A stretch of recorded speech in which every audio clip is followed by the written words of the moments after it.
Kolkata high court ने कामारहाटी के तृणमूल कांग्रेस नेता जयंत सिंह की अवैध 4 मंजिला इमारत को गिराने का आदेश दिया है।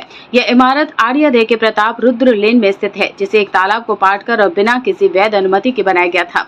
न्यायमूर्ति गौरांग कांत ने कामारहाटी नगरपालिका को 4 सप्ताह के भीतर इस अवैध निर्माण को ध्वस्त करने का निर्देश दिया है। हाईकोर्ट ने नगरपालिका की भूमिका पर कड़ी नाराजगी जताई है। ये सवाल उठाते हुए कि बिना उनकी मिलीभगत के इतना बड़ा अवैध निर्माण कैसे संभव हुआ।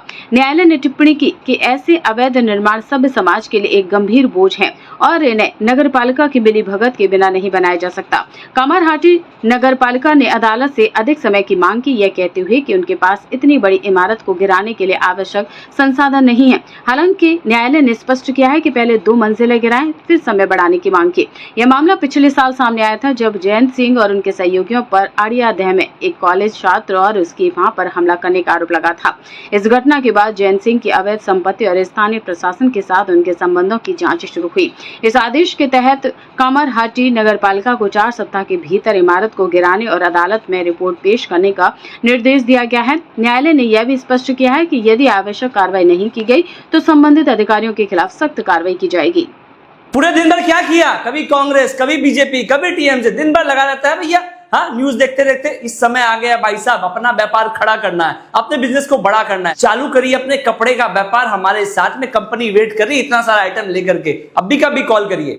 कोलकाता हाईकोर्ट ने कामारहाटी के तृणमूल कांग्रेस नेता जयंत सिंह की अवैध 4 मंजिला इमारत को गिराने का आदेश दिया है।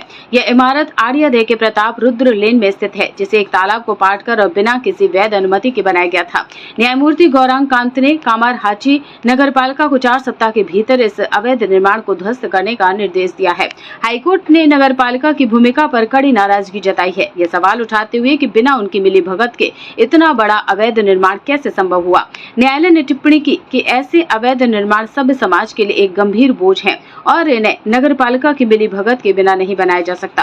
कामारहाटी नगरपालिका ने अदालत से अधिक समय की मांग की, यह कहते हुए कि उनके पास इतनी बड़ी इमारत को गिराने के लिए आवश्यक संसाधन नहीं है। हालांकि न्यायालय ने स्पष्ट किया है कि पहले 2 मंजिलें गिराएं, फिर समय बढ़ाने की मांग की। यह मामला पिछले साल सामने आया था, जब जयंत सिंह और उनके सहयोगियों पर आर्यादेह में एक कॉलेज छात्र और उसकी वहां पर हमला करने का आरोप लगा था।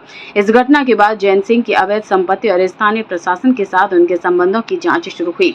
इस आदेश के तहत कामारहाटी नगरपालिका को 4 सप्ताह के भीतर इमारत को गिराने और अदालत में रिपोर्ट पेश करने का निर्देश दिया गया है। न्यायालय ने यह भी स्पष्ट किया है कि यदि आवश्यक कार्रवाई नहीं की गई तो संबंधित अधिकारियों के खिलाफ सख्त कार्रवाई की जाएगी।